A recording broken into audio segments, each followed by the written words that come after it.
Vamos con otro de los temas interesantes para vosotros. Aún se mantienen 10.000 empleados acogidos a ERTE. Los negocios siguen solicitándolos por estos motivos. Hay dos modalidades que permiten a los autónomos reducir sus costes laborales.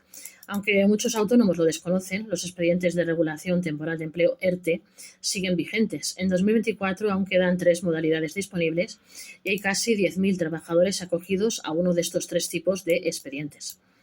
Así se mantienen 10.000 empleados acogidos a ERTE. Los negocios siguen solicitándolos por estos motivos. Hace más de 2 años que el Gobierno puso punto y final a los ERTE extraordinarios que sostuvieron a miles de negocios y millones de empleados durante la pandemia. A pesar de la desaparición de estos expedientes, muchas empresas y autónomos desconocen que este mecanismo sigue activo de manera estructural y todavía es posible recurrir a esta herramienta para reducir los costes laborales en momentos de necesidad. El mecanismo RED, que sustituye a los ERTE, establece nuevas exoneraciones de cuotas para los negocios. A pesar de la desaparición del ERTE extraordinario, la reforma laboral de 2022 puso en vigor otros mecanismos estructurales muy parecidos a estos expedientes y que todavía hoy, en pleno 2024, pueden servir a los autónomos empleadores para proteger su actividad y su plantilla sin necesidad de despedir y evitando pagar todos los sueldos y cotizaciones. Según los últimos datos publicados por la Seguridad Social, en julio de 2024 había un total de 9.936 trabajadores afectados a uno de los 2 tipos de expediente de regulación temporal de empleo ERTE, que están actualmente en vigor. Estos expedientes están permitiendo a cientos de negocios reducir las cotizaciones que pagan a la tesorería y dejar de abonar los salarios durante un tiempo para abaratar sus costes sin necesidad de despedir. Entre estos casi 10.000 trabajadores, 6.678 están en la modalidad de suspensión total. El negocio no paga salario y el empleado percibe el desempleo hasta que se le rescate. Y 3.258 en suspensión parcial, que sería como una reducción de jornada. Los negocios tienen aún a empleados acogidos a un ERTE por causas económicas o por fuerza mayor. Con la reforma laboral que entró en vigor hace un año, los autónomos pueden volver a recurrir al ERTE y sus exoneraciones en la cotización este año si lo necesitaran. Estos nuevos mecanismos estructurales tienen menos beneficios que los expedientes que había durante la pandemia para los autónomos empleadores e implican un proceso de solicitud algo más tedioso, pero permiten a los trabajadores por cuenta propia mantener a su plantilla y reducir los costes laborales si lo necesitan. A día de hoy hay 3 tipos de ERTE para los autónomos. El primero es el mecanismo RED, por causas cíclicas o sectoriales, que sí es necesario que lo active el Gobierno en Consejo de Ministros y que actualmente no está beneficiando a ningún negocio. El segundo procedimiento es para solicitar un expediente de regulación de empleo, es el ERTE ETOP, que simplemente requiere una situación económica, técnica, organizativa o de producción y que la empresa tiene que demostrar. Por ejemplo, con una caída de facturación o pérdidas continuadas en los últimos meses. Del total de 9.936 trabajadores afectados en un ERTE que había en julio de 2024, 8.891 estaban afectados a un expediente por causas económicas, es decir, casi 90% de los expedientes abiertos para los negocios este año son por causas ETOP. Por último, estaría el ERTE por fuerza mayor, que es el que se puede solicitar por cualquier desastre como un incendio, un terremoto o unas lluvias torrenciales que destrocen el local o impidan el enorme desarrollo de la actividad. En este caso, no hace falta que se decrete ninguna zona catastrófica ni que ningún organismo la apruebe. Solo es necesario que la Inspección de Trabajo constate que de verdad el negocio se ha visto afectado por estas causas. Según los datos de la Seguridad Social, en julio de 2024 había 955 empleados afectados a un ERTE de fuerza mayor, de los cuales 710 eran ordinarios y 245 derivados de una decisión de cierre tomada por una autoridad pública. La mayoría de ERTE se han solicitado en la industria, la hostelería o el comercio. Además, y como se puede observar en nuestra tabla, la mayoría de los ERTE que se solicitaron en 2024 se concentran en 3 sectores. Por un lado, la industria manufacturera tiene a 4.715 empleados en uno de estos expedientes y la hostelería tiene a 2.036 trabajadores acogidos a este mecanismo. A estos 2 sectores les sigue el comercio al por mayor A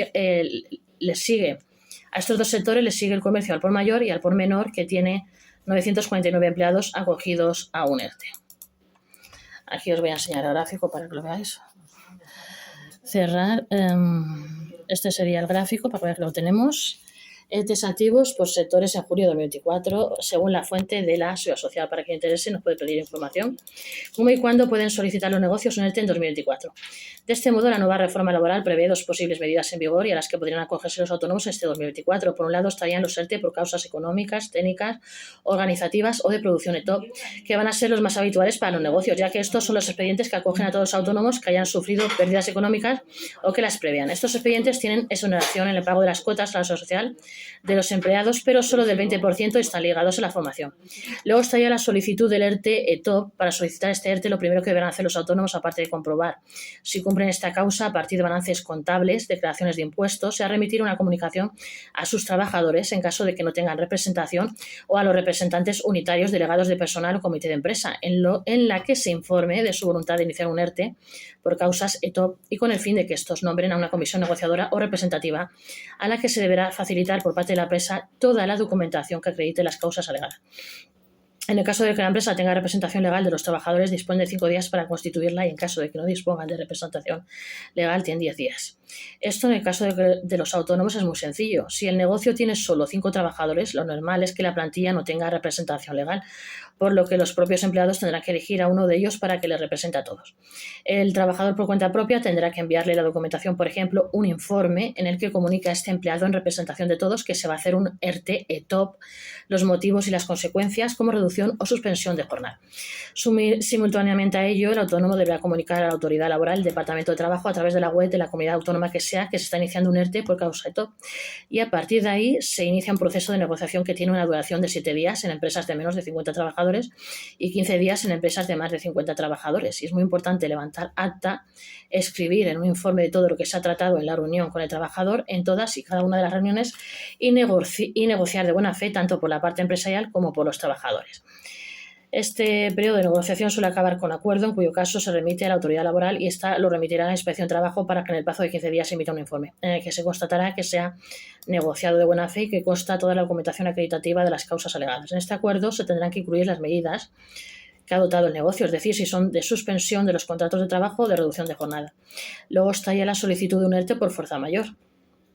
Por otro lado, están los ERTE por fuerza mayor, que podrían alcanzar exoneraciones en el pago de cuotas de hasta el 90%, y también se requerirá información. Sin embargo, en este caso será necesario que ocurran circunstancias similares a las de la pandemia. Por ejemplo, una limitación de la actividad, restricciones o de impedimento, cierre decretado.